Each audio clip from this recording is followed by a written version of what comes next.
A ver, antes de empezar con los dos temas, hay que recordar que estos cuadros generalmente se pueden clasificar como SOVA, ¿ya? Y generalmente se suele presentar en niños menores de 5 años. Ahora, ¿en qué consiste un SOVA? Un SOVA generalmente se va a caracterizar porque va a tener sibilantes, aparte va a tener tirajes,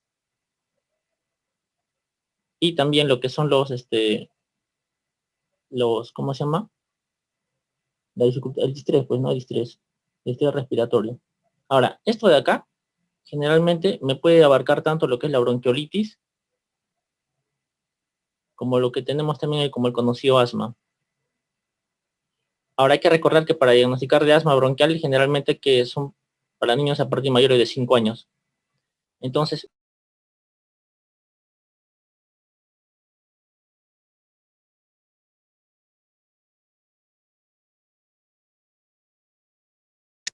lo que tenemos que pensar es en broncoespasmo en pequeños, en los niños, ¿no? En los lactantitos o en los menores de 5 años, ¿ya? Listo, ahora esto también es taquimia, por si acaso, ¿ya? Taquimia. Listo, ya. Vamos a empezar ahora. Primero voy a hablar de la bronquiolitis. Hay que definirlo. Para empezar la bronquiolitis, si yo quiero hablar de bronquiolitis, tengo que pensar primero que el paciente tiene que ser menor de 2 años. Ya. Ahora, ¿cómo se va a definir esto? Es el primer episodio de sibilantes ocurrido en aquellos pacientes que les he mencionado que tienen menores de 2 años. Ya, primer episodio de sibilantes en menores de 2 años, ya que es un cuadro agudo y que se puede asociar a dificultad respiratoria. Además, estos cuadros tienen sibilancias, como les había dicho que es un SOVA, tiene sibilancias y generalmente está antecedido, ya, antecede una infección de vías respiratorias altas, ¿no? O un cuadro catarral. Entonces, cuadro catarral que a los días se vuelve un cuadro de sibilantes en un menor de 2 años, tengo que pensar en bronquiolitis. Y es el primer episodio, eso es importante, siempre lo tienen en cuenta, siempre lo preguntan. Ahora, generalmente el cuadro es de etiología viral, es lo más frecuente, es lo más frecuente. Y dentro de los agentes más frecuentes que lo van a causar, tenemos para empezar al virus sincitial respiratorio. Ya, virus sincitial respiratorio, ya, que este puede ser de dos tipos. Tenemos el virus sincitial A y el tipo B. Estos virus van a ser responsables del 50 al 80% de cuadros de bronquiolitis. Ahora, otro germen frecuente es la parainfluenza, ¿ya? Virus de parainfluenza. Y acá tenemos varios tipos. Inclusive hay el tipo 1, 2, 3 y el 4. Pero el que me causa bronquiolitis con más frecuencia es el tipo 3. Y esto me va a causar aproximadamente un 25% de casos de bronquiolitis.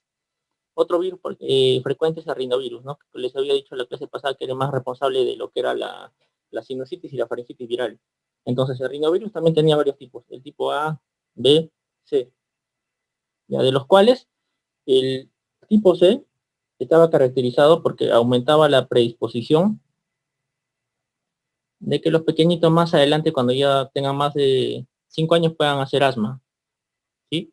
Entonces, el rinovirus tipo C aumenta la predisposición a asma. Ojo, no es el único caso en el cual los pequeños van a hacer asma, ¿ya? Todo paciente que haga bronquiolitis cuando es menor de 2 años, es probable que haga asma también más adelante. Solo que en este caso se ha observado que el rinovirus de tipo C, sí, con más frecuencia puede hacer un poco más de predisposición. Y este virus es generalmente responsable del 20% de casos de bronquiolitis. ¿Cuál otro tenemos? El metaneumovirus, ¿no? Para completar agentes. Y otro importante teníamos el adenovirus ahora. Miren, en realidad hay un montón de causas. Les estoy resaltando cosas importantes de agentes. Por ejemplo, en el adenovirus, ¿qué es importante de él? Que puedo encontrar bronquiolitis durante todo el año. O sea, todo el año puede presentarse. Porque los de arriba generalmente son estacionales, ¿no? En meses de invierno. Pero el adenovirus no, el adenovirus es de todo el año. Listo, entonces acá tengo 5 agentes bacterianos, perdón, virales, pero hay que recordar que también puedo tener agentes bacterianos. Y en este caso, y lo voy a poner con otro color, puede ser, por ejemplo, el micoplasma, que es ya bacteriano, ¿no? Que me causa cuadros atípicos. El micoplasma me puede causar también lo que es bronquiolitis. ¿Ya? Listo. Hicimos la etiología ya. Ahora vamos con a ver, el metanemovirus también es tipo A y B, y este me causa el 10% de casos, ¿ya? Para recordar. Ahora, vamos con el caso de lo que es va a tener un periodo catarral, como les había dicho. Después va a venir un periodo prodrómico y y un periodo de estado de la bronquiolitis. Son sus fases, ¿no? De estado. Y el periodo prodrómico generalmente me puede durar de 2 a 8 días. De 2 a 8 días. Y el periodo de estado aparece generalmente después de estos 8 días. ¿Por qué se caracteriza el prodrómico? Como les había mencionado, porque está antecedido por un cuadro catarral, tos seca, típico, ¿no? De todos los cuadros de broncoespasmo me van a dar tos seca y una pequeña febrícula. Eso caracteriza el periodo prodrómico, que me dura unos 3 días. Ya una vez que llegamos al periodo de estado, ¿qué es lo que yo voy a observar acá? Es que la tos seca acá va a aumentar. La tos aumenta en el periodo prodrómico, en el periodo de estado, y generalmente el periodo de estado me va a durar de 24 a 48 horas y se resuelve en el periodo de estado. El máximo tiempo que me podría durar una bronquiolitis es de 7 días. No pasa de 7 días una bronquiolitis. Entonces, ¿esto qué significa? Que si yo tengo un cuadro, ¿ya? Si se pasa de 7 días, entonces no es bronquiolitis y tengo que sospechar en otro diagnóstico. Importante, ¿ya? Para que cuando vean sus casos clínicos, si tienen menos de 7 días, lo sospechan, pero si ya se pasó de los otros días, tienes que sospechar otro diagnóstico. O de repente puede ser una bronquitis, ¿no? O un cuadro atípico, ¿no? Ya, ahora, ¿qué síntomas voy a encontrar yo en el examen físico? Si nos vamos a examinar a estos pequeños, lo típico son las sibilancias. Pero, por ejemplo, para poder diferenciar, hay que recordar que las sibilancias de estos pequeños son sibilancias diseminadas. Porque, por ejemplo, si yo tengo un atragantamiento por un cuerpo extraño o una infección, digamos, que me pueda causar un cuadro obstructivo, ya, el cuerpo extraño o una infección me darían sibilancias localizadas. Entonces, cuando ustedes, en el caso, lean sibilancias localizadas, va a ser un cuadro infeccioso o un cuerpo extraño. Pero cuando lean sibilancias diseminadas, tienen que pensar en bronquiolitis, porque agarra todos los bronquiolos. Ya de la vía respiratoria menores es esto. Entonces, ¿qué más puede haber? Le van a poner roncantes. También pueden tener roncantes porque también es secreción de los bronquiolos, también van a presentar su secreción, ¿ya? Y me van a causar roncantes y subcrepitantes. Típico, acuérdense. Cuando hablo de subcrepitantes, tengo que hablar de los bronquiolos. No hay crepitantes porque no llega tanto al alveolo. Podrían hablar de crepitantes en algunos casos, que sí he visto que lo preguntan, pero siempre serán diseminados, generalizados. Si me hablan de crepitantes localizados, también yo voy a pensar en una neumonía, ¿no? Todo lo que sea bronquiolitis va a ser diseminado. Entonces, cuando tengo roncantes y cuando tengo subcrepitantes, perdón, yo tengo que pensar que está habiendo mayor producción del moco, ¿ya? Por parte de los bronquiolos. Ahora, los bronquiolos, hay que recordar, no tienen células caliciformes, tienen células de la clara que me van a producir este moco, ¿ya? ¿Ya? Y ahora, en la radiografía de tórax, que no se pide de rutina, pero si se llega a pedir qué patrón, voy a encontrar un patrón obstructivo. Es un patrón obstructivo que se puede acompañar de hiperaireación, hiperinsuflación, ¿ya? Puede ser costillas horizontalizadas también, ¿no? ¿Se acuerdan que había un cuadro en los recién nacidos que era la taquicardia transitoria? Entonces, en la bronquiolitis puede ser semejante los hallazgos de la radiografía de tórax, ¿ya? Listo, ahora. Acá arriba vamos con la fisiopatología un momento. Entonces, viene el virus en sistema respiratorio, o sea, previo cuadro catarral, viene el virus, va a entrar a la vía respiratoria, se va hasta abajo, hasta los bronquiolos, ¿no? Que son los más pequeñitos, va a atravesarlo, se atraviesa, se ubica ahí y se va a replicar. Va a ser una replicación de tal manera que al hacer la replicación lo que me va a causar en el epitelio, hay que recordar que los bronquiolos tienen epitelio cúbico, ¿ya? Lo que me va a hacer en los epitelios, lo va a destruir, pues hace una destrucción, ¿ya? Y va a ser un edema, va a causar edema. Por lo tanto, también va a aumentar el estímulo de las células que les había mencionado y va a aumentar la secreción. Y hay una destrucción del epitelio, producción de edema y por lo tanto aumenta las secreciones también. Por lo tanto, también va a disminuir el aclaramiento ciliar. ¿Se acuerdan que teníamos más arriba, o sea, en las vías respiratorias superiores, no los bronquiolos no, porque los bronquiolos no tienen cilios, más arriba, antes de llegar a los bronquiolos, también había bronquios, ¿no? Entonces, la bronquiolitis, al hacerme una infección generalizada, con predominio de los bronquiolos, me va a alterar también el aclaramiento ciliar, entonces me va a alterar la limpieza, ¿no? Entonces disminuye el aclaramiento ciliar y esto es lo que me va a aumentar la fisiopatología. Ya, entonces, cuando yo tengo ya esto de acá, se podría se podrían producir incluso en estos cuadros atelectasias. Entonces, acuérdense, no es raro que la bronquiolitis me pueda llegar a causar atelectasias, ¿ya? Listo, ahora, volvemos abajo. Ya les hablé de cómo se produce esto, ¿no? El periodo catarral, el periodo de estado. Listo, tengo mi paciente, lo veo, viene, me da la anamnesis, la señora, mi pequeño de 1 año está, doctor, no, está que le sirve el pecho, no puede respirar bien. Entonces ustedes lo escuchan y escuchan sus sibilantes diseminados, por ahí roncantes o crepitantes. La primera vez que le pasa a la señora, sí. Entonces ya diagnosticaron clínicamente la bronquiolitis. ¿Ya? Entonces tienen que ver, ¿se hospitaliza o no se hospitaliza? Para eso tienen que ver los criterios de hospitalización. Entonces acá le voy a poner en el cuadrito, criterio de hospitalización. ¿Cuándo voy a hospitalizar a un paciente con bronquiolitis? Bueno, para empezar, a todo menor de 3 meses, por la misma edad, por factor de riesgo, lo hospitalizas. ¿Qué más? Si es que tiene mayor o igual a un episodio de apnea, porque apnea es un criterio de gravedad, hay que pues hospitalizarlo, de apnea o de distrés. Distrés es cuando ustedes vean que está utilizando mayor cantidad de músculos respiratorios, inspiratorios, cuando tenga tirajes, ahí lo van a ver. Ahora en un rato vemos la escala. Entonces, cuando tenga un episodio de apnea, cuando tenga distrés, también cuando tenga la frecuencia respiratoria más de 70, que va a ser taquimia en cualquier edad, ¿no? Pero más de 70 criterios de hospitalización, o cuando está saturando menos de 92%. Saturación de oxígeno, está bajo mi audio, pero vamos a subir el volumen. ¿Se me escucha bien ahora? ¿Se escucha bien? Confírmame por favor antes de continuar, que se escucha bien, si no, para hacer ajustes de audio. ¿Me escuchan bien? Sí se escucha, ¿no? Y así me escuchan todo ya. Entonces, les decía, otro criterio de hospitalización es cuando la saturación de oxígeno es menor de 92%. Ya, ahí lo voy a hospitalizar. Entonces, ¿qué más, doctor? Ya, si ustedes ven que su paciente tiene cianosis, también de gravedad, pues, ¿no? Cianosis o cuando está deshidratado. Acuérdense que ya vienen pues los deshidratados, los anémicos, los inmunosuprimidos, los que tienen comorbilidades. Principalmente, ¿cuáles? Cardiopatías congénitas, o que de pequeños hayan recibido oxígeno por bastante tiempo y formaban este cuadro de displasia broncopulmonar, ¿se acuerdan? Que han hecho neonatología. Ya, a estos pacientes los vas a hospitalizar de primera intención, ¿sí? Entonces, ya, los hospitalizas.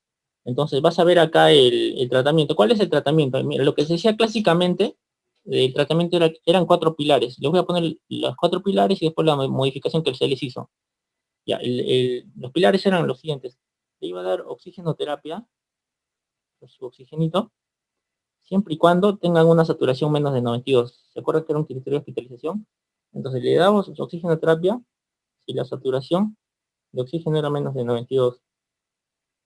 Entonces, inicialmente pues se le da con cánula binasal. Ahora, ¿qué se observó en la evidencia? ¿Qué se va a observar? Que es discutible, ¿no? Discutible el uso de oxigenoterapia de alto flujo. Hay dispositivos de alto flujo, ¿no? Inclusive, por ejemplo, una cánula binasal, ¿no? O que el paciente tenga que llevar, por ejemplo, una máscara de reservorio, porque generalmente los pacientes no requieren tanto, ¿no? Entonces, con una cánula binasal podría estar tranquilo, siempre y cuando la saturación de oxígeno sea menos del 92%. ¿A qué me refiero? Que la oxigenoterapia no es de rutina, acuérdense, no es de rutina.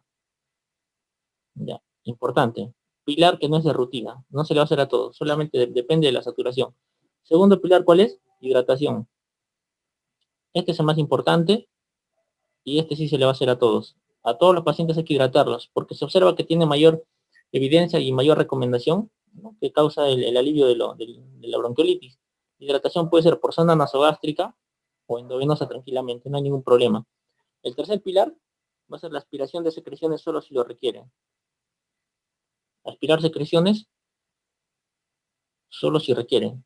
Entonces, otro pilar, pero no es de rutina para todos, solo si lo requieren. ¿Ya? Y el cuarto era las nebulizaciones, con suero fisiológico. Ahora, hace tiempo se decía que era con soluciones hipertónicas. Hasta hace un tiempo se hablaba de soluciones hipertónicas. Ya, a partir del 2017, la recomendación lo que dijeron es que tranquilamente se podía utilizar soluciones isotónicas. Y había una buena respuesta de los pacientes. ¿Ya? Ahora, ¿qué hay con este tema de las nebulizaciones? Tampoco se le va a hacer a todos. Las nebulizaciones, miren, voy a diferenciar dos cosas. Si el paciente está en tópico de emergencias, no se recomienda. Entonces, si es que está en tópico de emergencias, en sala de emergencias allá abajo, nomás en la entrada, no está recomendada. Según la evidencia, no recomienda que se hagan nebulizaciones acá. Solamente si el paciente se va a hospitalizar. Pacientes que se hospitalizan, sí, ahí sí está recomendado. Entonces, ¿qué les estoy diciendo? De los 4 pilares que les he comentado, el único que está demostrado en todos los pacientes que se le tienen que realizar es el de la hidratación, porque se le va a hacer a todos, ¿ya? Este es el más importante. Entonces, cuando piensen en oxigenoterapia, será cuando requiera, aspiración cuando requiera, y nebulización solo si se va a hospitalizar, y de preferencia con suelo isotónico, acuérdense, desde el 2017 es lo que se está prefiriendo. Pero acuérdense, sí o sí, en tal caso el pilar más importante de todo va a ser la hidratación. ¿Qué cosa no se va a utilizar? Que antes a veces se recomendaba, ¿no? Que decían, doctor, ¿se le puede dar? Sí, se le puede dar. Pero ahora ya no. La evidencia actual lo que nos ha dicho que ya no se va a dar a los pacientes lo que era el uso de los broncodilatadores, ¿ya? Broncodilatadores. Porque uno dirá, no, es bronquiolitis, hay un broncoespasmo, entonces vamos a darle, no sé, pues salbutamol inhalado. No, no se recomienda ya. Ya se ha terminado, se ha desestimado. No se debe utilizar broncodilatadores en la bronquiolitis. Importante. Es preguntable, ¿no? Porque aquí, si no lo revisan, pues lo lógico sería que sí, pero no está recomendado. Ahora, acá viene la escala. Ya una vez que ya lo trataron al paciente, se pueden guiar al momento de hacerle el diagnóstico de la escala de Good-Downes en este caso. La escala de Good-Downes es acá. Ya, a ver, vamos a poner el nombrecito. El que me preguntaron la vez pasada, acá se utilizan Good-Downes, es para bronquiolitis. Good-Downes es para bronquiolitis. No se confundan. La escala de Wesley, que les había dicho la vez pasada, Wesley, que tiene el nombre más corto, es para Krupp, que tiene el nombre más corto. En cambio, Good-Downes, que tiene el nombre más largo, es para bronquiolitis, que tiene el nombre más largo. Ahí está, para que se acuerden. Ya. Entonces, ¿cuál va a ser la clasificación acá de gravedad? Ya. Una vez que yo veo todo este score, puedo clasificar como leve, moderado, severo. Leve es cuando tengo un puntaje de 1 a 3, moderado cuando tengo un puntaje de 4 a 7, y severo será cuando tengo un puntaje de 8 a 14. Para saberlo. Ahora, ¿cómo me puedo acordar, doctor? Ya. En la siguiente lámina voy a hacer asma, donde voy a hablar de otra escala, y con esa escala, sabiendo la escala de asma, se van a acordar esta más rápido. Entonces, vamos a hacer asma y después volvemos acá para que esto se lo aprendan más rápido. Pero acuérdense, Good-Downes es en el tema de bronquiolitis, ¿ya? Listo, entonces, hasta ahí hablamos de bronquiolitis. Ahora, vamos al siguiente tema importante, que es el del asma, es la siguiente lámina. Vamos con asma bronquial ahora. Ya, les había dicho, el asma bronquial generalmente, para yo sospechar de este cuadro, tenía que tener pacientes mayores de 5 años. A partir de los 5 años, ¿ya? A partir de los 5 años, ya va a haber este diagnóstico correcto de asma. Ahora, asma, vamos con las definiciones, ¿no? Va a ser un cuadro crónico de obstrucción reversible, ¿ya? Generalmente cuando hablamos en niños, o sea, lo más frecuente en niños es que tengan asma extrínseca. ¿Ya? Asma extrínseca, mientras que acá, esto es un puente, no tiene nada que ver acá. Cuando yo hablaba de adultos, a ver, como Reiter ahí puente, ¿no? Porque no. Cuando yo hablaba de adultos, en adultos también podían tener asma, que podía aparecer en la edad adulta, pero era asma intrínseca. ¿Ya? Intrínseca. Entonces, acuérdense, cuando yo hable de niños, tengo que pensar en asma extrínseca para que amplíen sus conocimientos. Entonces, ¿cuál era la diferencia? Que asma extrínseca generalmente se acompañaba de elevación de inmunoglobulina E de los eosinófilos y que los pacientes sí tenían antecedentes familiares. Mientras que en la intrínseca no había inmunoglobulina E, no estaba relacionado tampoco con los eosinófilos, y no había antecedentes familiares. Más bien había relación con la toma de AINES. Esto es lo que más es importante. Entonces, asma intrínseca, toma de AINES y adultos. Ya. Tema aparte, vamos a lo que nos corresponde ahora, que es el asma extrínseca en niños. Listo, ahora. ¿Cómo yo voy a diagnosticar a mis pacientes? En términos generales, es tener un broncoespasmo en un pequeño mayor de 5 años, que si es que yo le hago una prueba de reversibilidad con broncodilatadores, va a responder, ¿no?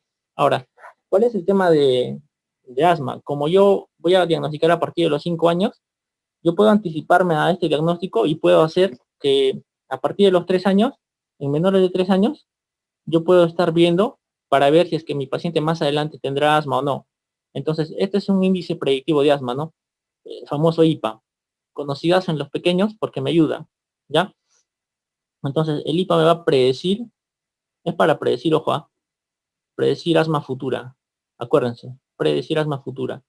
Listo, entonces, el criterio de Va a haber dos tipos de criterios del IPA. De ahora en adelante lo voy a mencionar como IPA. Tengo criterios mayores, criterios menores. ¿Ya? ¿Cuáles van a ser los criterios mayores? Tengo tres criterios mayores. Estos son que haya una historia familiar, que los padres no hayan tenido asma. Lo otro, que el paciente tenga atópica, dermatitis atópica, o que tenga sensibilidad por lo menos a mayor o igual a un aeroalergeno,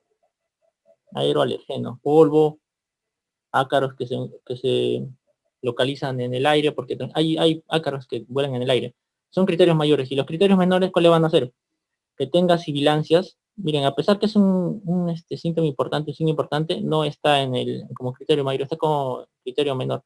Criterio menor, sibilantes, pero que no están relacionados con resfriados. No relacionados con resfriados. ¿Ya? Otro criterio menor va a ser, por ejemplo, los pacientes que tengan eosinófilos. ¿No? ¿Se acuerdan? Asma extrínseca de eosinófilos, en este caso mayor o igual a 4%. Pero que no sea por parásitos, habiendo descartado causa de parásitos, ¿ya? No por parásitos. Listo, ¿qué más? El último es que tenga sensibilidad, pero no a los aeroalergenos. En el caso de los criterios menores me dice que tenga sensibilidad, por ejemplo, a lo que son las proteínas del huevo, de la leche, del huevo, otro tipo de proteínas, ¿no? Otro tipo de alergias, o a los frutos secos. Estos son los criterios mayores y menores para el IPA, ¿no? Lo pueden recordar porque, como les había dicho, ayuda a predecir. Y cuando yo voy a hablar de un IPA positivo, cuando yo tenga un criterio mayor, un mayor o dos menores. Ahí voy a tener mi diagnóstico de IPA positivo. Ahora, ¿de qué me sirve el IPA positivo? Si tengo este IPA positivo, me predecía la mayor probabilidad de desarrollar asma escolar, ¿ya? Mayor probabilidad de asma preescolar o escolar. ¿Por qué? Si yo comparo un IPA positivo, va a tener 7 veces más riesgo, 7 veces más riesgo que un paciente que tiene un IPA negativo. Como un riesgo relativo, ¿no se acuerdan? Un RR. Entonces, 7 veces más riesgo va a tener el paciente con IPA positivo. Ahora, también tiene su valor predictivo positivo, es decir, si yo tengo un resultado de IPA positivo, entonces la probabilidad de que el paciente haga asma a futuro, a lo que se llama valor predictivo positivo, va a ser aproximadamente de un 77%. Y también tiene su valor predictivo negativo de 66%, ¿no? Múltiplos de 11 para que se acuerden. Entonces, esta es la importancia del IPA. Conclusión, me ayuda a predecir asma en los menores de 3 años que harán asma en el futuro en la edad escolar. Listo, primer índice importante a recordar en el asma en pequeños. Ahora, punto número 1. Punto número 2, ya, hay que ver la clasificación de gravedad. ¿Se acuerdan que en adultos había una clasificación? Los niños también tienen su propia clasificación. Entonces, yo voy a tener acá asma episódica y también voy a tener el asma persistente. ¿Y cómo me voy a guiar? Persistente. Con los puntos que he puesto acá al costado, que a la vez van a clasificarse en 4. Ya, ocasional, ¿no? Que tenga cuadros ocasionales, cuadros frecuentes, moderados o graves. Entonces, la episódica me incluye estos dos, la persistente me incluye estos dos de acá. ¿Listo? Entonces, fácil, no hay que memorizar, hay que aprendernos esto, pues lo más importante es el primer punto. Ya. ¿Qué cantidad de episodios voy a tener en el asma ocasional? Lo voy a poner con otro color ya. El asma ocasional generalmente yo me puedo ubicar porque tiene menos de un episodio cada 10 a 12 semanas. Ya, el frecuente le empieza a ganar, pues agarramos un episodio cada, aumentamos la frecuencia entre 2, 5 a 6 semanas. Ya, vamos a seguir aumentando la frecuencia. Cuando es moderado, va a ser más de un episodio, en este caso de cada 4 o 5 semanas, ¿no? Ya va aumentando la frecuencia ya. Y en episodios graves, que es frecuente ya, pues, ¿no? Más frecuentes. Ahora, ¿cómo va a ser el periodo de intercrisis? Generalmente, los dos primeros no tienen intercrisis. ¿Qué me refiero con intercrisis? Ustedes se acuerdan, tanto en niños como en adultos, pueden tener su crisis de asma y después controlan por un tiempo, están bien hasta que hacen otra crisis. Controlan, pueden controlar más tiempo y hacen una crisis por ahí. Así. Esto de acá es la idea general del asma en cualquier paciente. Entonces va a tener periodos de crisis y periodos de intercrisis acá. Ya, o sea, me refiero que entre crisis y crisis, a ver, una crisis, una exacerbación de asma es que un paciente se le haga un broncoespasmo y tenga que ir al hospital, a la emergencia. ¿Ya? Esa es una crisis. Y una intercrisis de asma es cuando los pacientes durante este periodo que deberían estar bien, pueden hacer pequeños periodos de broncoespasmo, pero que no lleguen a ser una crisis. Esto se llama intercrisis. Ya, entonces, estos pacientes con asma episódica de ocasional y frecuente no hacen intercrisis, no hacen intercrisis. Los que tienen persistentes sí van a hacer intercrisis. La diferencia va a ser que acá van a ser intercrisis leves y acá van a ser intercrisis frecuentes. Ya vamos a ver más adelante cómo se clasifican, cómo las diferenciamos. Ahora, el tema de las sibilancias generalmente, no tiene sibilancias, ¿ya? Las sibilancias acá van a ser con esfuerzo intenso, acá va a ser con esfuerzo moderado y acá va a ser con esfuerzo leve, ¿no? Va disminuyendo la intensidad. Síntomas nocturnos, doctor, no tiene, acá tampoco no tiene. Acá va a ser menor o igual a 2 noches por semana y acá va a ser mayor o igual a 3 noches por semana. El uso de sábano de broncodilatadores, acá generalmente no usa acá, y acá llega a usar menor o igual a 3 días por semana, y acá son mayor de 3 días por semana. Si se dan cuenta es un poco diferente al tema de los adultos, ¿ya? Poco a poco van a ir viendo esto y es importante que se acuerden porque asma es frecuente en niños y pediatría es un tema preguntable. Entonces, a medida que ustedes conozcan estos scores, ya van a dominar, ya no les van a agarrar en nada de asma. Entonces, acuérdense, ya, tienen sus propios criterios, su propia frecuencia de síntomas. Entonces, el uso de salbutamol de broncodilatadores, lo que es episódico, no usan. Persistente, menor o igual a 3 días a la semana y graves mayor de 3 días a la semana. Ya, vámonos con el BEF1. El BEF1 mayor del 80%, mayor del 80% por acá. Acá sí va a variar porque es del 70 al 80%, ya que es menor del 70%. Se dan cuenta que en niños es diferente, ¿ya? Y el PEF, que es el flujo respiratorio pico, menor del 20%, acá también menor del 20%, y acá tienen de 20 a 30, y acá mayor del 30%, ¿ya? Ahora, ¿qué les digo? Lo más importante de acá que se tienen que recordar, para que no se enloquen mucho, es acá la cantidad de episodios que hay en niños, ¿no? Esto de acá. Después, otra cosa que pueden recordar es la frecuencia de intercrisis, los síntomas nocturnos, el uso de SABA y el BEF. Esos son los más importantes. Ahora, listo. Esto va a ser entonces cuando yo tengo mi diagnóstico y voy a ver si este paciente, este niño, me llega a la consulta, le hago su evaluación, le hago su anamnesis, lo clasifico. A este niño tiene una persistente moderada, pediátrico, que me cumple estos criterios, ¿no? Ya. Entonces, le doy tratamiento, le empiezo a dar su salbutamol, ya, y yo empiezo a darle otra clasificación de control. Entonces, la clasificación de control que está arriba a la derecha será cuando el paciente ya está en tratamiento. Clasificación de control cuando el paciente ya está recibiendo tratamiento. ¿Ya? Listo. Entonces, esto también va a tener sus propios criterios. En este caso, yo voy a tener un paciente que está con un control completo, que tiene un buen control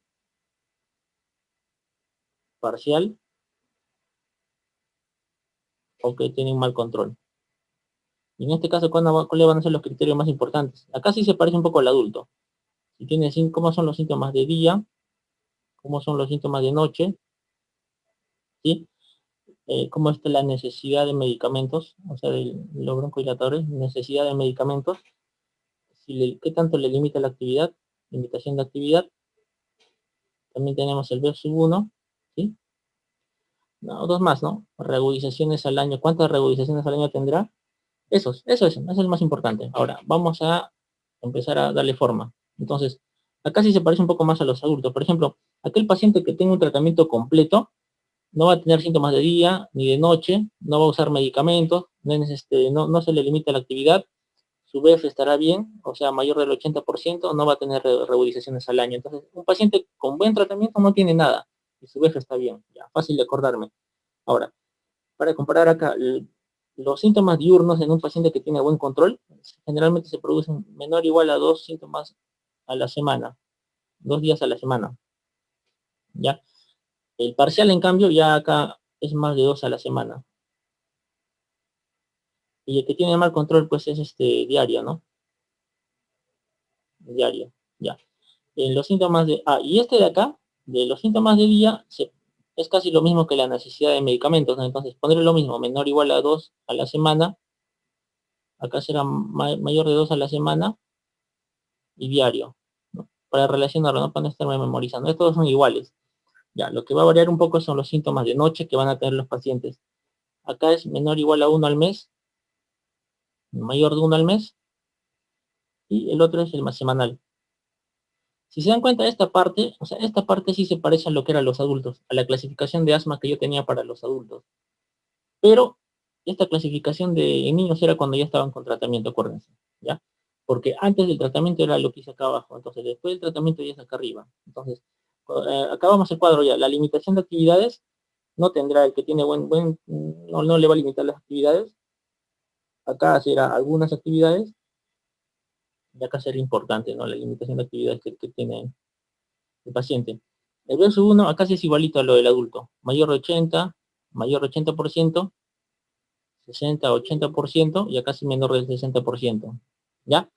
Y reutilizaciones al año, acá no hay una, dos, mayor o igual a 3. Listo, y con eso completaron. ¿Ya?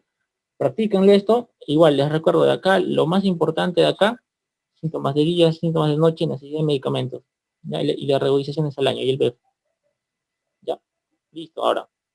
Ya tengo cómo clasificarlo al paciente que está con tratamiento, ¿no? A ver, antes del tratamiento, después del tratamiento, ya. Ya lo voy a hacer un poco más lento, ¿ya?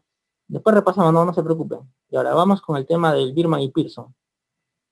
Entonces, tengo un paciente que ya le diagnostiqué de asma, ya le di tratamiento. Entonces, el Birman y Pearson y el Pulmonary Score me van a servir para el tema de crisis.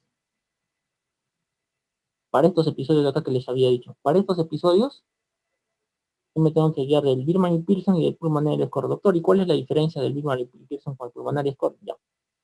El Birman y Pearson generalmente se usa tanto para pacientes menores de 6 meses como para los mayores de 6 meses. En cambio, el Pulmonary Score agarra un poco más de edad, menores de 6 años y mayores de 6 años. ¿Ya? Primera diferencia. Ahora, vamos con los criterios del Birman y Pearson. Generalmente, ya. Primer criterio de acá es la frecuencia respiratoria. Que lo voy a poner aquí encima. Frecuencia respiratoria. El otro será las sibilancias. Si tiene o no cianosis. Y si tiene o no tirajes. ¿Ya? Entonces, Birman y Pearson, ahí les presento. Menores de 6 meses, mayores de 6 meses. Sibilantes, cianosis y tirajes, ¿no? Sibilantes, cianosis y tirajes. Ya, Birman y Pearson. Ahora, generalmente, ¿cómo lo ubico yo? Ahí con el mismo color mejor. Ya, primero, agarren uno nada más para que no sean mucha bola. Voy a agarrar al mayor de 6 meses y empiezo con este. Ya, se le va a dar puntaje 0, 1, 2 o 3.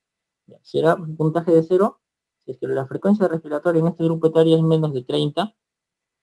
Empezamos a subir de 31 a 45. Acá tendremos de 46 a 60. Y acá tenemos mayores de 60. ¿Sí? Ya, listo, muy bien. Doctor, y para los menores de 6 meses, ya como los pequeños, los lactantes más pequeñitos tienen frecuencia respiratoria mayor, simplemente le suman 10 puntos a lo de la derecha. Entonces le voy a sumar 10 nada más. Ya, menor de 40. Acá será de 41 a 55, 56 a 70 y mayor de 70. Le sumé 10 nada más. Entonces, para que se acuerden, primero guíense de este de acá. De este que empezamos con acá primero, ¿ya? Listo. Ahora, el tema de las sibilancias, ¿cómo es? En las sibilancias, si no tiene, pues será 0, ¿ya? Cianosis si no tiene será 0, tiraje si no tiene será 0. Ya. Ahora, si a las sibilancias cuando le empiezo a dar un punto, cuando tengo sibilancias expiratorias, pero yo los escucho con el estetoscopio. Ya, subiré un poco más si es que tiene, además de sibilancias expiratorias más inspiratorias, con el estetoscopio. Y le daré más 3 puntos cuando ya pues escucha sea muy fuerte y todo lo que escuche ya será expiratoria más inspiratoria, pero con el estetoscopio, sin estetoscopio, perdón. O sea, ya viene el paciente y yo escucho, pues no, o sea, ya está tan mal, está en la emergencia y viene silbando todo su pecho, pues no, y ahí le doy 3 puntos de sibilancia, ¿ya? Entonces, repito, si no tiene sibilantes le doy 0 puntos. Si tiene sibilantes expiratorios, que son los más frecuentes en los cuadros de broncoespasmo, pero lo escucho con el estetoscopio, le doy 1 punto. Si es a la expiración y a la inspiración, sigo con el estetoscopio, 2 puntos. Pero si ya le escucho todo, entrada y salida, ¿no? Expiración, expiración, sin estetoscopio, hasta que le silbe el pecho, ¿no? Prende una flauta su tórax, ya le doy 3 puntos. Ya listo. Ahora vamos con la cianosis. Este es más fácil. En ambos casos, para darle 1 o 2 puntos, tiene que ser una cianosis perioral. Solamente que acá será cuando el paciente ya llora, o sea, al llanto le doy 1 punto, pero si es que es al reposo le doy 2 puntos. Ya, pero para darle 3 puntos ya esto es general, cuando no solamente es perioral, sino es generalizada. General, general y el reposo inclusive, ¿no? O sea, todo el superficie está cianótico. Imagínense, pues no sería 3 puntos, ¿no? Y con los tirajes era igual, según los grupos musculares que iba utilizando, ¿no? Yo le iba dando, ¿no? Por ejemplo, acá generalmente es como una cruz cuando usa un solo grupo muscular, por ejemplo, los subcostales, si le suman los subcostales más los intercostales ya son 2 puntos, y se está sumándose los subcostales, intercostales y los supraclaviculares, o quizás si es que ella aleteo nasal, ya serán pues 3 puntos, ¿no? Entonces ahí tienen su escala de Birman y Pearson. ¿Y cómo lo voy a catalogar? Ya, sumo todo, ¿no? Le sumo todo, y vamos a hacerlo acá ya. La escala de Birman y Pearson. Entonces, este paciente puede ser, puede tener una crisis, acá arriba mejor, una crisis leve, a ver, ¿dónde lo hago? Acá, leve, moderada o severa. Entonces, leve será si es que el pequeñito tiene, pues, menor o igual a 5 puntos. Moderada será si mi pequeño tiene de 6 a 8 puntos. Y severa será si tiene mayor o igual a 9 puntos. Mira, para serles sincero, esto no, o sea, no pregunten como para decirte calcula, subir a mi Pearson, no te pregunten. Lo que se han preguntado es qué criterios implica el Pearson, o sea, sibilancia, cianosis y tirajes, y por ahí para que te guías de la frecuencia respiratoria por la edad, ¿ya? Y para que puedas clasificar la crisis, ¿no? Pero como le dije, no te llegan a preguntar tanto esto, ¿ya? Pero sí los criterios que incluyen, ¿no? Ahora, ¿de qué me sirve esto ya, doctor? Entonces, supongamos que estás en tu consultorio de primer nivel, le llegas a calcular el nivel de crisis que tiene, pero no tiene saturómetro. Entonces, lo de bueno del Birman y Pearson es que me puede hacer una relación indirecta con la saturación, porque aquellos pacientes que tienen un cuadro leve, generalmente se corresponde con una saturación mayor o igual de 94%. Ya. Por lo tanto, es probable que no requiera oxígeno. En cambio, cuando es una saturación, perdón, un Birman y Pearson moderado, estará entre 91 y 93%. Pero si es severo, de todas maneras está menor igual del 90%. Entonces, acá ya tendría que estar pensando en oxígeno. Entonces, acuérdense ya de Bremen y Pearson. Ahora, lo que pueden hacer, no sé si les sirve de repente, ¿se acuerdan del punto aparte? En nefrología se acuerdan de los estadios de la enfermedad renal crónica, ¿se acuerdan del estadio 3A, 3B y D4? Ya, para que lo puedan relacionar, tienen los mismos números que acá tienen los mismos números. ¿Se acuerdan? El estadio 3A era justo de 31 a 45, el 3B era de 46 a 60, no, perdón, al revés. A lo mejor eso lo vemos después, no lo quiero confundir. Vean la mejor manera en la que se pueden acordar acá, y ya pues, ¿no? Entonces, Birman y Pearson, de menores de 6 meses o mayores de 6 meses, para ver el grado de crisis que tienen los pequeños. Ahora, vamos al pulmonary score. Esto va a ser lo mismo, pero la diferencia es que estos lo distinguen por grupo de edad, por grupo, para los mayores, para los lactantes y ya para los escolares. Para pacientes mayores es. Y acá va a variar un poco los criterios, porque da igual, se mantienen las sibilancias, es criterio también de sibilancias, pero solamente, ya no agarran cianosis ya, solamente agarran músculos accesorios, uso de músculos accesorios nada más. Porque como son mayores, ya es más difícil que hagan cianosis. Cianosis más lo tienen que relacionar cuando son lactantes. Entonces, ya, igualito acá, parecido, como ya son mayores, la frecuencia respiratoria acá 0.10 menor de 20, acá pasaremos a 21 a 35, de 35 a 50 en este caso, y mayor de 50 será 3 puntos. Y al de la izquierda, va a ser esto mismo de acá, lo pasan acá abajo. Va a ser lo mismo, ¿eh? Menor de 30, de 31 a 45, de 46 a 60, y mayor de 60. Es que tiene que ser lo mismo, pues porque si se dan cuenta, como este pulmonario score me agarra menores de 6 años, incluye de todas maneras a los lactantes, entonces tiene que ser lo mismo acá. Lo jalan nomás, o sea, este de acá es lo mismo, pero ya pasa a este lado. Ya, y acá sí, empezamos por 20, ¿no? Y las sibilancias pues es lo mismo, ya, lo mismo que les he dicho arriba es abajo, lo mismo es, ya, al expiratorio con estetoscopio, inspiración más inspiración con estetoscopio, y acá expiración más inspiración pero sin estetoscopio. Es la misma vaina, lo mismo es, para que no se compliquen. El músculo de los músculos accesorios es igualito, si no tiene no se le da nada, y acá una cruz, dos cruces o tres cruces, actividad máxima. Estos pacientes no hacen tanto aleteo porque no son tan pequeños, pero se relaciona con una actividad máxima, ya, actividad máxima de músculos respiratorios, ya. Entonces ahí acabamos. No se compliquen mucho, o sea, poco a poco vean, lo practiquen. Pulmonares core no han preguntado. Lo que más han preguntado es Birman y Pearson. Birman y Pearson, para que se acuerden. Birman y Pearson generalmente se puede utilizar para los pacientes que tienen cuadros obstructivos en general. Entonces acuérdense. Birman y Pearson, sibilancias, cianosis y tirajes. ¿Cómo se pueden acordar? Por ejemplo, a ver, en obstetricia, esto de acá significaba test no estresante. Entonces, ya si se acuerdan, test no estresante en obstetricia era CST, ya. Y ahí nomás me puedo sacar los criterios de Birman y Pearson.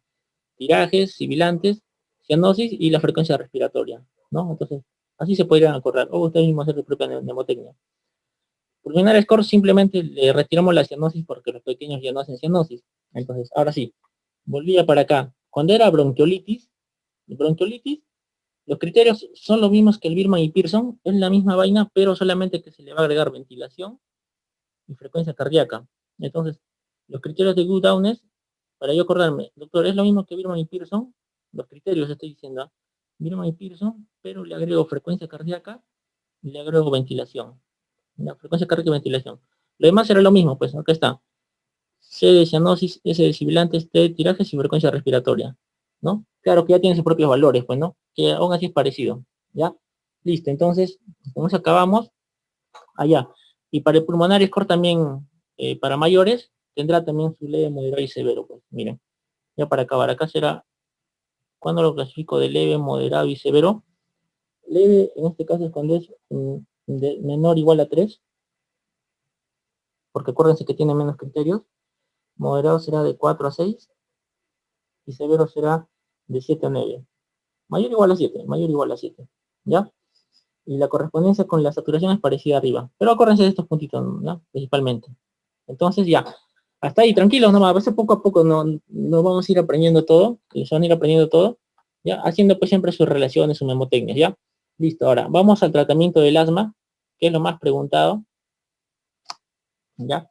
Entonces, vamos primero con el manejo. Arriba voy a hacer el manejo de mantenimiento, acuérdense de este concepto general. Acá tengo crisis, acá tengo crisis, acá tengo crisis, acá tengo crisis, ¿ya? Entonces, el tratamiento de las crisis lo voy a hacer acá abajo. Ahora, el tratamiento de los pacientes que hagan episodios durante la crisis de mantenimiento es el que se hace acá. Mantenimiento es el que va a ser acá. Entonces, principalmente, ¿qué se dice acá? Cada vez que le doy el tratamiento a un paciente que elijo una medicación, lo tengo que evaluar, tengo que ir ajustando la dosis poco a poco, ajustar y revisar, ¿no? Revisar. Ahora, ya. A ver, para empezar, a todos los pacientes, acá están los pasos, ¿no? Paso 1, es parecido a lo de los adultos, ¿eh? Es casi lo mismo. Paso 1, paso 2, paso 3 y paso 4. Ya.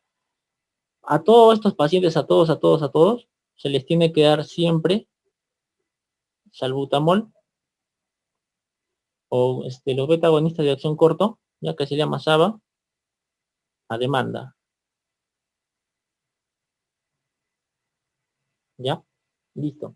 Eso es lo primero que hay que saber. Ahora, en el paso número 1 generalmente se recomienda cada vez que el paciente tenga, que use SABA, cada vez que use SABA, se le tiene que añadir un corticoide inhalado. Corticoide inhalado. Solamente cuando use SABA abajo, ¿ya? Ahora, el tema del paso 2, ya, es lo mismo. Voy a utilizar corticoides inhalados a baja dosis. Pero este sí va a ser ya horario ya. No va a ser solamente cuando tenga uso de beta 2 agonistas, sino ya será horario. Ya. El paso número 3, si no controla con esto, es igualito. Tengo dos opciones, darle corticoides inhalados a baja dosis, pero ya le tengo que agregar un LABA, ¿no? Que es un beta 2 agonista de acción larga, ¿no? Por ejemplo, tenemos el salmeterol, ¿no? El formoterol, el indacaterol. Entonces, acá ya agrego corticoides inhalados a baja dosis o un LABA. Otra opción es que yo le dé corticoides inhalados, pero a dosis, a dosis intermedia, ya con dosis intermedia. Ya. Pero no, principalmente el de arriba es lo que recomiendan. Corticoides inhalados más LABA corriente, ya. Si no controlar con eso, vamos al paso número 4.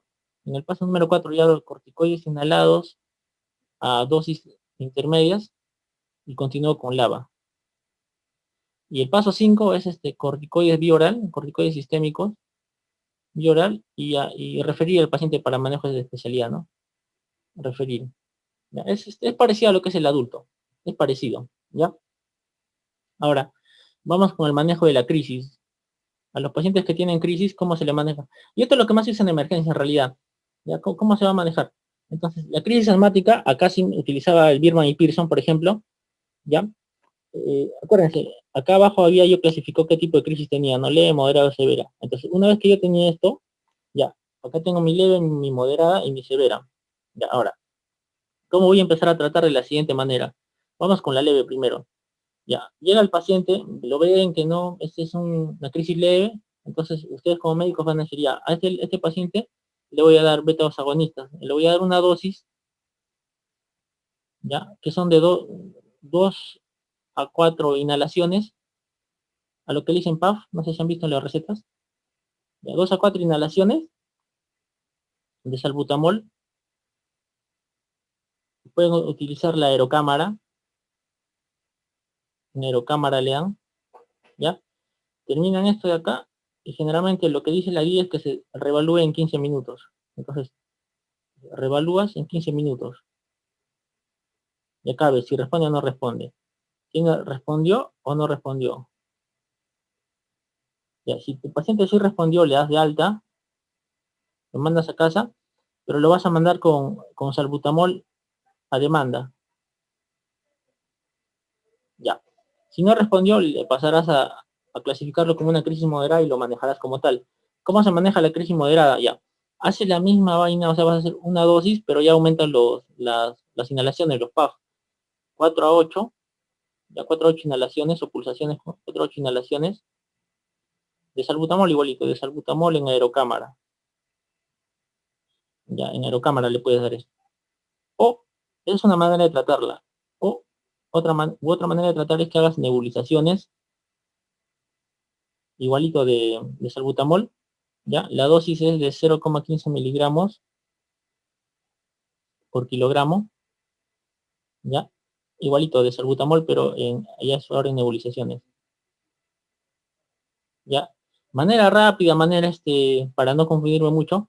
¿Cómo se calcula esto? Facilito, ustedes van a agarrar el peso del paciente, lo multiplican por 0,5 y este resultado será en gotas. Y esas gotas se juntarán con 3 mililitros de suero fisiológico y así le mandan a nebulizar a su enfermera, ¿no? Entonces, ustedes pueden hacer cualquiera de esos dos pasos. Entonces, una vez que ya lo nebulizaron, lo nebulizaron o le dieron aerocámara, igual van a reevaluar en 15 minutos. Reevalúan en 15 minutos Si hubo respuesta o no. ¿Respondió, doctor, o no? No respondió. Ya, si es que sí me respondió, otra vez le voy a dar de alta. Ya, le voy a dar su salbutamol a demanda, pero como ha sido moderado, le tengo que dar de alta con corticoide por 3 a 5 días. Le voy a dar su prednisona bioral. Ojo, acá sí es bioral, pero solamente por 3 a 5 días. A dosis de 1 miligramo por kilogramo. Ya, por 3 a 5 días nada más. ¿Ah? No le vayan a decir a la mamá que si no, no le explican, le va a terminar dando corticoide a su hijito todo el año, ¿no? No, ¿ah? Entonces, corticoide bioral se da después de una dosis moderada que ya se fue de alta. 3 a 5 días nada más. Ya, doctor, y si no respondió, ya vamos a mandarlo para acá, para el manejo de una crisis grave. ¿Y cómo se maneja la crisis grave? Como es grave, les había dicho que un Birman-Pearson mayor o igual de 9, grave, me corresponde con una saturación menor o igual al 90%, entonces este paciente sí requiere oxígeno. Entonces lo primero que le voy a dar al paciente, le voy a dar su oxígeno. ¿Ya? Oxígeno hasta que la saturación suba. ¿Hasta cuánto? La saturación para que yo ya piense en sacar el oxígeno debe estar mayor del 94%. Ya. Punto número 1, le van a dar este oxígeno. Ya. A eso, ¿qué más le van a sumar? Igualito, le pueden dar el tema de la... A ver, acá vamos a darle. Acá ya, de preferencia, acá... no sé qué pasó. A ver. Allá, acá ya nebulizan. De preferencia se nebuliza acá. Ya. Van a dar nebulizaciones. La misma dosis, lo mismo que le dije al costado. Nebulización con salbutamol. Ya le van a dar 0,15 miligramos por kilogramo. O la fórmula práctica que les había dicho, el peso por 0,5 en gotas. Ya le van a dar esta nebulización. ¿Ya? Ahora, ojo, la dosis máxima de nebulización es menos de 5 miligramos, ¿ya? No debe pasar eso, en ambos casos. Dosis máxima, es la dosis máxima. Ahora, esta, le pueden dar nebulización con salbutamol y además le pueden agregar el bromuro de hipatropio. Entonces, el bromuro de hipatropio que generalmente cuando uno lo piensa, lo asociaba a EPOC, ¿ya? A cuadros crónicos, se puede dar en los pequeños, pero solamente cuando tienen crisis, ¿ya? La dosis es de 200 a 500 microgramos de bromuro de hipatropio. Para serles sincero, no se usa mucho en la práctica clínica, pero lo recomienda la guía. Pero tranquilamente, si lo nebulizan nada más, no hay problema. ¿Ya? Y esto de acá, este es opcional, entonces lo del bromuro, ¿ya? Y esto de acá va a ser cada 20 minutos hasta 3 veces. O sea, pueden repetir esto.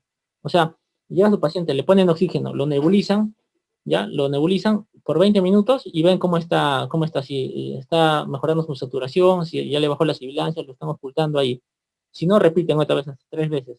¿Ya? O sea, pueden hacer 3 veces esta nebulización. Ahora, ya. Ahora, otra, pueden hacer esto o lo que pueden hacer es también ya darle corticoides endovenoso.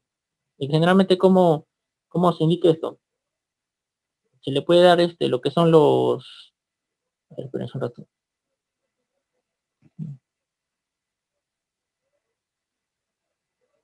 No sé qué pasó.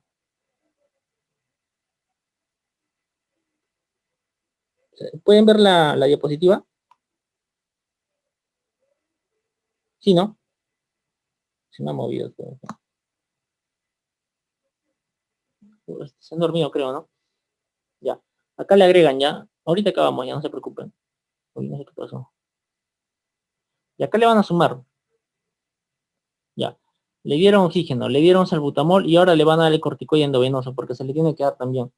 Ya le van a agregar, pueden darle prednisona, el tratamiento endovenoso por si acaso, a dosis de 2 miligramos por kilogramo.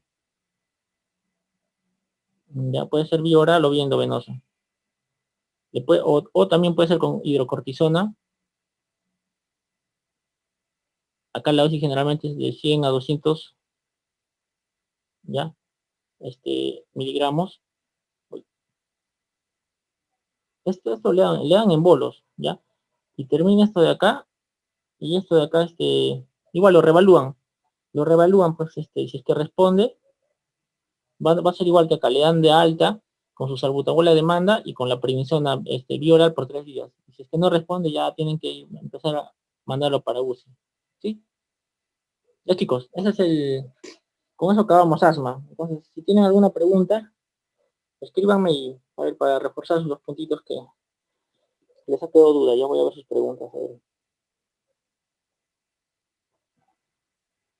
A ver, a ver.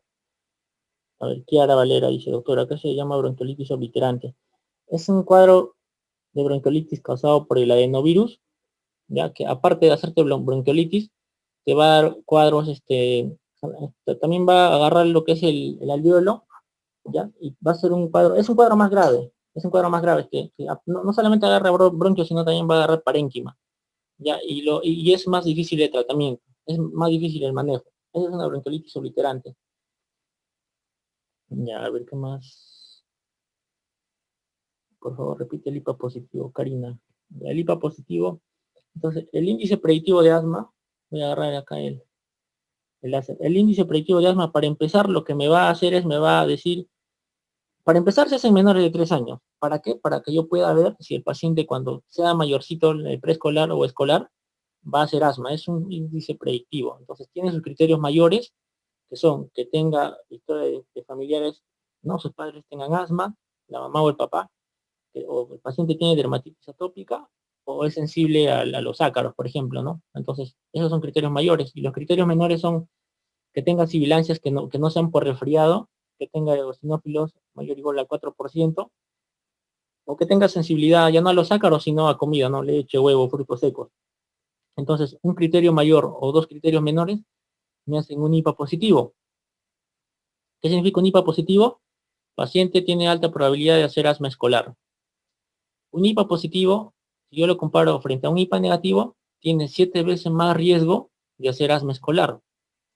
Vamos con los valores predictivos. Acuérdense, para yo hablar de un valor predictivo, empezaba por el resultado. Entonces, si tengo un paciente que tiene IPA positivo, este paciente va a hacer asma, tengo un 77% de certeza de que me hará asma.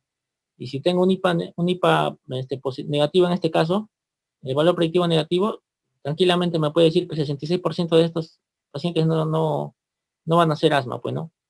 Ya, esos son los valores predictivos. No sé si ya los han revisado en salud pública ya. A ver, en estadística, perdón. Ya, despacio, doctor, por favor, doctor, no se entiende la intercrisis muy rápido, doctor. Christopher, discúlpame. ¿Qué parte quieres que te explique las intercrisis? Mira, les había dicho que en general ustedes tienen que entender por asma, va a tener periodos de crisis, que son acá las que están remarcadas, periodos que está tranquilo y otro periodo de crisis. Entonces, ¿qué pasa? Cuando yo tengo crisis, manejaré las crisis como les he indicado. Esta rayita, el paciente tranquilamente puede estar sin hacer crisis. ¿Por qué? Porque puede estar con tratamiento con salbutamol o con su tratamiento de mantenimiento. Entonces, en esta rayita no hará crisis. Entonces, su periodo de intercrisis, que es esta raya, significa que no hace, pues no tiene periodos de intercrisis, ¿no? Por eso es que acá te había dicho que estos pacientes que tienen asma ocasional y frecuente, acá donde dice intercrisis, no están asintomáticos. ¿Por qué? Porque en esta raya no tienen, pues, no tienen síntomas, no hacen crisis. En cambio, los que tienen persistentes sí pueden hacer crisis, ¿no? Es decir, ya, mejor dicho, los pacientes que están controlados, en esta raya no hacen nada, están tranquilos porque están con tratamiento de mantenimiento, ya. Pero hay algunos pacientes que en este periodo en el cual deberían estar controlados, sí pueden tener exacerbaciones, pero que no llegan a ser crisis, ¿ah? O sea, no llegan a ser tan graves, pero pueden tener algunas exacerbaciones, de tal manera que requieren el uso de salbutamol a demanda, por ejemplo. Eso es una intercrisis. Intercrisis es periodo entre ambas crisis, como dice su nombre, ¿no? Que o bien puede estar asintomático porque está bien manejado, o bien puede hacer algunas exacerbaciones que no llegan a ser tan graves como una crisis, ¿no? ¿Y cómo yo voy a diferenciar una exacerbación de una crisis? Con tu Birman y Pearson o con tu pulmonary score, ¿ya? Porque imagínate que tienes un Birman y Pearson que no te cumple criterios, simplemente será una pequeña exacerbación, ¿no? Ya. Karina Gutiérrez, doctor. Ahora en tiempo de COVID se puede seguir nebulizando. Ah, no, pues no. No. En COVID solamente no se usa Venturi, no se usa nebulización. Entonces, en COVID, por ejemplo, si tienes un paciente con asma, tranquilamente usas tu aerocámara, ¿no? O el inhalador, pues en tal caso, ¿no? Pero nebulizaciones no. Ojo, la aerocámara en realidad con la nebulización no hay diferencia significativa, es lo mismo. Y sí, sí, yo antes no creía, pues no, porque uno dice nebulización, el paciente funciona mejor, pero no, tranquilamente con la aerocámara responde bien en el paciente. La única ventaja de la nebulización para el caso de asma grave era porque cuando tú das nebulización, ahí nomás te ayuda a la oxigenoterapia. Entonces, para asma grave sí, por eso estaría mejor una nebulización. Pero si tienes una moderada, no hay ningún problema con que le metas aerocámara, responden bien los pacientes. Sí me consta, sí lo he visto. A ver, ya, doctor, bueno, ¿cuántas veces se puede nebulizar en crisis moderada? Ah, ya, hasta 3 veces también, hasta 3 veces es la indicación, tanto acá como acá puede ser hasta 3 veces. Como es moderada, generalmente salen rápido los pacientes. En el grave es la vaina.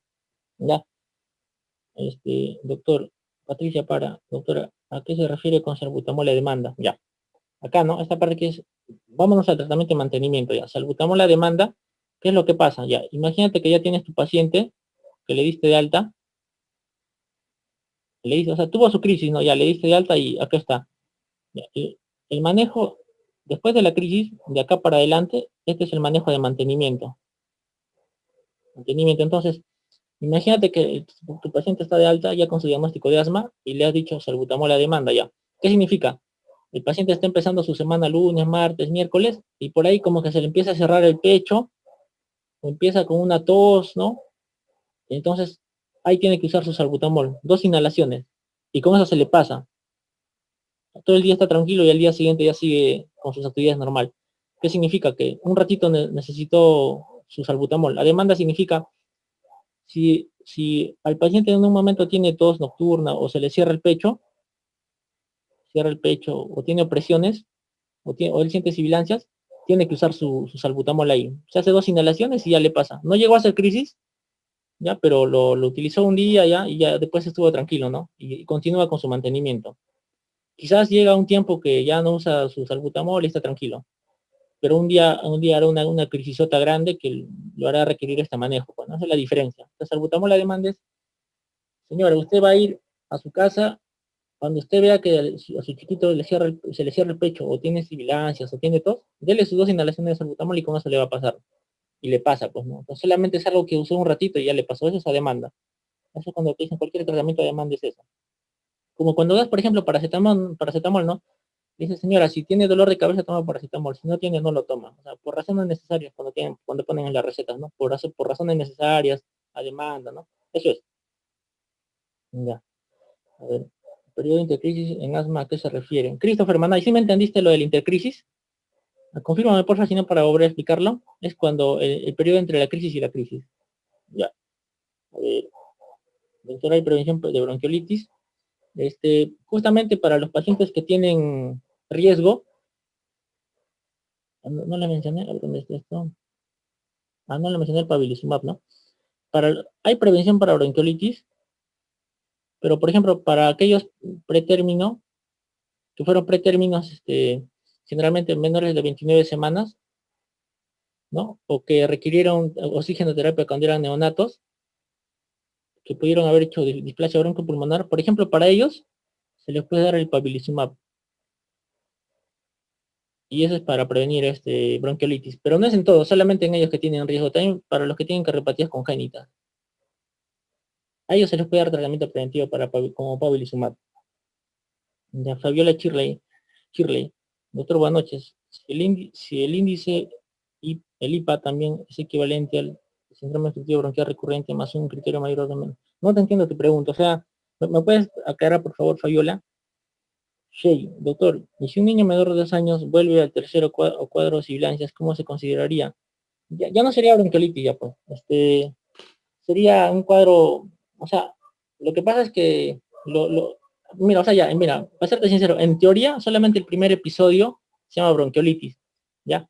Pero si el paciente regresa otra vez, igual le siguen diciendo bronquiolitis y lo siguen manejando como tal, no hay un término, para serte sincero, ¿ya? Pero lo siguen llamando como bronquiolitis, ya de mayores ya le empiezan a cambiar el diagnóstico, ¿no?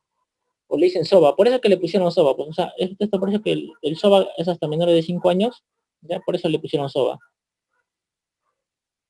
Pero, o sea, por teoría solamente es el primer episodio nada más. Y si lo revisas lo vas a encontrar así, como el primer episodio, ¿ya? Pero no significa que si es su segundo episodio no sea bronquiolitis, ¿no? Porque sería un episodio también, pues, ¿no? ¿Ya? Doctor, en crisis moderada, ¿cuántas veces se debe nebulizar ya que a veces repiten la nebulización? Hasta tres veces, María Carolina Raspiliosi. Hasta tres veces es lo que indica la guía. Angelino. Doctor, el tratamiento escalonado para asma es según episodio ocasional frecuente y persistente muy grave. Es para acá, pues mira, ven.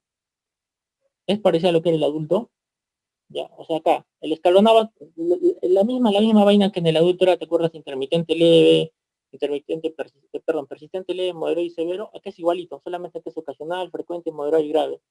O sea, el escalonado es lo mismo, mira, si te das cuenta son 1, 2, 3, 4, y tu escalonado lo vas a dar así igualito, ¿no? 1, 2, 3, 4. Igualito que como era para el adulto, es lo mismo, solo que esta es la clasificación para el tratamiento. A ver, este es antes del tratamiento. Pretratamiento es esto de acá, para ver cómo lo clasificaré y qué tratamiento de mantenimiento le voy a dar. Pero cuando ya está con tratamiento, voy a ver qué tanto está controlando, ¿no? Con esto de acá. Ya. A ver, dice, Karina, ok, otro, gracias. Sí, ya. Doctor, ¿es nebulización más hipatropio o es hipatropio en crisis grave? ¿Le puedes agregar una hipatropio? ¿Le puedes agregar o no? Es que no siempre usan, no siempre usan. Puede ser nebulización nada más, y como le estás dando corticoide, ya con eso cubres, ¿no? Pero si quieres le puedes agregar este hipatropio. Por eso acá sería más menos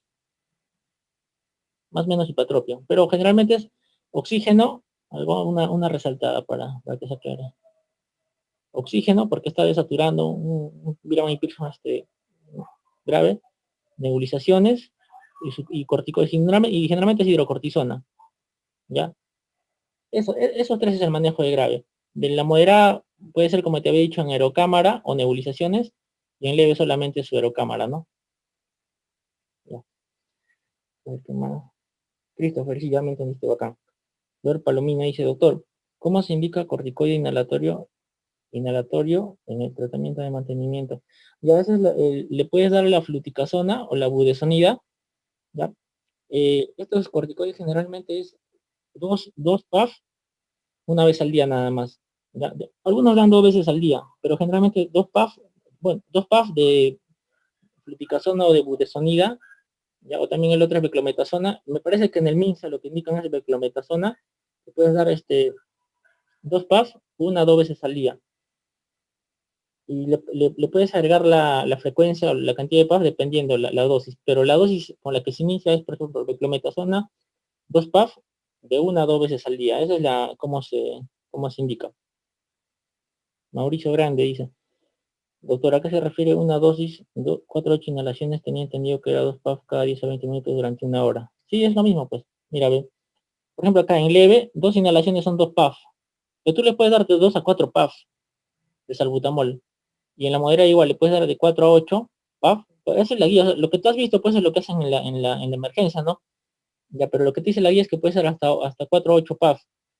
Y tú lo vas, sí, lo puedes estar reevaluando. Por ejemplo, puedes le das el puff y lo puedes reevaluar en 20 a 30 minutos. Y ves, pues, ¿no? Si le pasa. ¿Ya? Claro, hasta 1 hora. Es parecido acá, pues, hasta 1 hora, claro, hasta 60 minutos y con eso reevalúas. Parecido a lo de las nebulizaciones. Ya, a ver. Doctor, ¿el uso de salbutamol se usa de preferencia en el alocámara o es mejor hacer puff directos? Ya, es igual, ¿ah? También han recomendado, o sea, supuestamente la alocámara era mejor, pero lo que dice la evidencia es que con respecto a la respuesta es igual, o sea, tanto directamente a la boca como a la aerocámara, la respuesta es igual. Pero lo que tenía menos efectos adversos era aerocámara, porque cuando le dan directamente a la boca, sí puede agregar un poco lo que es la taquicardia, ¿no? En cambio, cuando es con aerocámara no es tanto, con lo que respecta a los efectos adversos, pero el efecto terapéutico es el mismo. ¿Ya? A ver, ¿qué más? Gracias, doctor. Angelino. Doctor, el IPA positivo también es equivalente al síndrome obstructivo bronquial recurrente. No, bueno, el IPA positivo, como te expliqué, es la probabilidad de que el paciente haga asma más adelante. Ahora, un síndrome obstructivo bronquial recurrente, yo no lo he visto con esos términos, pero yo lo entendería como un paciente que está haciendo episodios repetidos o crisis repetidas de broncoespasmo, ¿no? no sería lo mismo. El IPA es un score que te va a indicar probabilidad. O sea, de repente, para tu pregunta, lo que sí podría tener relación es que un IVA positivo sí puede aumentar la probabilidad de que el paciente haga sobre recurrente. Sí, eso sí tendría más sentido, ¿no? Mauricio Grande dice, doctor, ¿se puede dar sulfato de magnesio en crisis de asma en pediatría?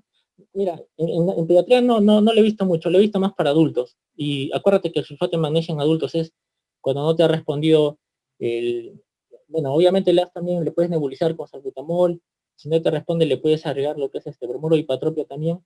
Si no le agregas corticoide, hidrocortisona, metilprednisolona. Si no te responde, ahí recién le metes el sulfato de magnesio. Si no te responde, le metes la adrenalina, ¿no?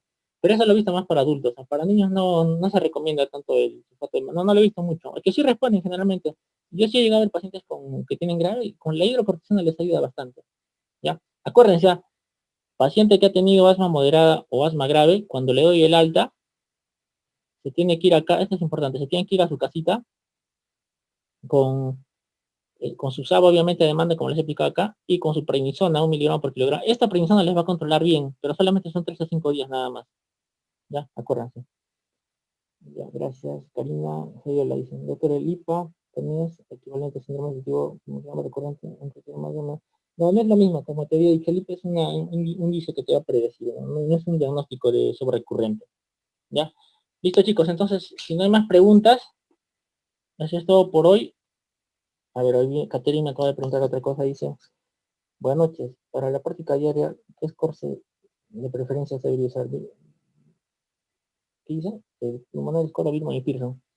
Es que como te había mencionado, es que es por edades, ¿no? Cuando es el Birman y Pearson es para menores de 6 meses o para mayores de 6 meses, y el pulmonar score para menores de 6 años y mayores de 6 años. Entonces, depende de la edad, pues si tienes un niño de 10 años usarás el pulmonar score. Si tienes un menor de 6 meses, el Birman y Pearson. Ahora, claro, acá hay una superposición, ¿no? Y si tengo uno de 3 años, yo te recomendaría que uses el Birman y Pearson, porque a esa edad el paciente sí puede hacer cianosis. Entonces, el Birman y Pearson lo de bueno es que te dé un criterio más para que puedas ser un poco más específico en tu diagnóstico, ¿no? Entonces, yo te recomendaría que para estos pequeñitos sí uses el tema del Birman y Pearson. Y el pulmonar score ya será pues para los mayores de 6 años, ¿no? Claro, hay una superposición acá, ya te entendía. Entonces, el pulmonar score yo te recomiendo que sea para mayores de 6 años y el Birman y Pearson para los menores, pues, ¿no? Dependiendo. Ya. Gracias por mucha realidad. Listo, chicos, entonces ya nos vemos la siguiente clase. ¿Ya?